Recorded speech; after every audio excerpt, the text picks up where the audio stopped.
Audiolivro A Arte da Guerra. Autor Sun Tzu. Planejamento, estratégia e liderança em 13 lições. Nona parte. Movimentações.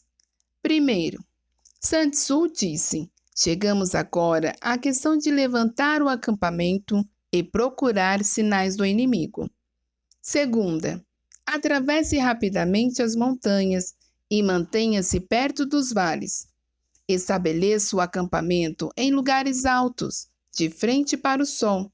Não escale montanhas para lutar. É tudo sobre o combate em montanhas. Terceira, após atravessar um rio, deve se afastar dele. Quando as forças invasoras atravessam um rio, não vá ao encontro delas. Nunca lute dentro d'água. É preferível deixar que parte do exército atravesse antes de atacar. Se os homens estão ansiosos por lutar, não devem enfrentar o inimigo junto ao rio que tem de ser transposto. Estabeleça-se sempre em local mais alto que o inimigo, de frente para o sol, a montanha do adversário. Nunca suba um rio para enfrentar o inimigo. É tudo sobre o combate em rios. Quarta, ao atravessar pântanos, você deve se preocupar unicamente em atravessá-los rapidamente. Caso não tenha chance de evitar o confronto em pântanos, deve-se postar próximo de águas e ervas, com árvores atrás de si. É tudo sobre o combate em pântanos. Quinta, em terreno seco e plano, ocupe uma posição facilmente acessível, com terrenos mais elevados à sua direita e atrás de si, para que o perigo esteja à sua frente e a segurança atrás de si. É tudo sobre o combate em terreno plano. Sexta, esses foram os 4 pressupostos militares que permitiram ao Imperador Amarelo derrotar os 4 imperadores. Sétima, os exércitos preferem as terras altas às baixas, os lugares ensolarados aos sombrios. Oitava, se tiver cuidado com os soldados e acampar em terrenos sólidos, o exército estará livre de doenças de todos os tipos e lhe trará a vitória. Nona, ao encontrar colinas ou encostas, ocupe o lado do sol com a encosta à sua direita e atrás de si. Assim, estará beneficiando os seus soldados e utilizando as vantagens do terreno. Décima, quando por consequência de chuvas fortes, o rio que pretende atravessar estiver muito caudaloso e salpicado de espuma, espere até que suas águas se acalmem. 11ª, terras onde haja precipícios com rios ao fundo, gargantas, espaços apertados, matas fechadas, pântanos, fossos devem ser evitados. Passe ao largo delas. 12ª, se por um lado é bom afastar-se desses locais, você deve obrigar o inimigo a aproximar-se deles. Quando enfrentar o exército inimigo, deve procurar que a via de fuga dele esteja cortada por esses lugares. 13ª, se ao redor do seu acampamento houver terrenos com colinas, lagos rodeados por plantas aquáticas, canaviais ou vegetação densa, eles devem ser cuidadosamente examinados e vigiados, pois são locais propícios a emboscadas ou que poderão esconder espiões. 14ª, quando o inimigo está perto e calmo, é sinal de que está confiante na superioridade da sua posição. Quando se mantém à distância e tenta provocá-lo, é porque está impaciente para que você avance. 15ª, se o acampamento inimigo é facilmente acessível, ele o está tentando atrair com o chamariz. 16ª, movimento nas árvores indica que o inimigo avança. O surgimento de indícios entre grama espessas significa que o inimigo está tentando confundi-lo. 17ª. O voo de pássaros indicia uma emboscada. Animais assustados indicam um ataque iminente. 18ª. Quando o pó se levanta em colunas altas, é sinal do avanço de carruagens. Quando o pó é baixo e extenso, indica a aproximação da infantaria. Quando se divide em várias direções, indica que vários destacamentos foram enviados para recolher lenha.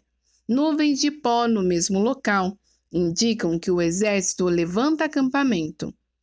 19ª. Palavras moderadas enquanto os preparativos para a batalha estão ao seu final são sinais de que o inimigo se prepara para avançar.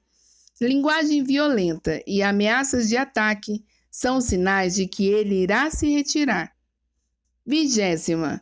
Quando as carruagens ligeiras avançam à frente e tomam posição nas alas laterais, é sinal de que o inimigo está em formação de ataque. 21ª. Tratado de paz não acompanhados de documentos escritos são sinal de conspiração. 22ª. Quando há muita agitação e os soldados se alinham, o momento crítico chegou. 23ª. Quando alguns soldados avançam e os demais se afastam, é uma armadilha. 24ª. Quando os soldados se apoiam nas lanças, estão cansados e com fome. Se os soldados que vão buscar água a bebem primeiro, o exército está passando sede. 25ª. Se o inimigo não aproveitar uma oportunidade de obter vantagem, é sinal de que seus soldados estão exaustos. 26ª. Os pássaros apenas se juntam em lugares desocupados. Barulho de noite é sinal de nervosismo. 27ª. Se há confusão no acampamento, a autoridade do general está diminuindo. Se os estandartes e as bandeiras se agitam, há desordem e revolta no horizonte. Se os oficiais estão nervosos, significa que os seus homens estão exaustos. 28ª. Quando um exército alimenta os seus cavalos com cereais e mata gado para comer, e quando os homens não põem as panelas sobre as fogueiras, indicando que não voltarão às tendas, é sinal de que estão dispostos a lutar até a morte. 29ª. Homens em pequenos grupos a sussurrar ou a falar num tom de voz submisso indica discórdia entre as tropas. 30º. Recompensas demasiado frequentes significam que os fundos do inimigo estão perto da exaustão. Muitos castigos indiciam que os oficiais estão nervosos. 31ª. Atacar violentamente para depois se acovardar quando diante do inimigo demonstra grande falta de inteligência. 32ª. Quando os enviados do inimigo são corteses e amáveis, é sinal de que buscam uma trégua para o conflito. 33ª. Se as tropas do inimigo se aproximam do campo de batalha e ficam somente observando, sem atacar nem fugir, a situação exige vigilância e reflexão. 34ª. Se as tropas do inimigo são em igual número das nossas, não estamos em desvantagem. Apenas significa que não se pode fazer um ataque direto. O que podemos fazer é concentrar todas as nossas forças disponíveis e pedir reforços. 35ª. Aquele que não antecipa os movimentos do adversário e o subestima, será capturado por ele. 36ª. Se os soldados são castigados antes de haverem se tornado leais, nunca serão submissos. Um soldado que não é submisso não tem utilidade. 37ª. Se soldados leais não forem punidos quando necessário, acabarão por se tornar igualmente inúteis. 38ª. Os soldados devem ser tratados com humanidade, mas sob disciplina rigorosa e imparcial. Este é o caminho para a vitória. 39ª. Se os soldados forem treinados para cumprir as ordens, o exército será disciplinado. Caso contrário, a indisciplina será uma fonte de problemas. 40ª. Se um general mostra confiança nos seus homens, mas insiste que suas ordens sejam cumpridas, o ganho será mútuo e se estenderá a todo o país.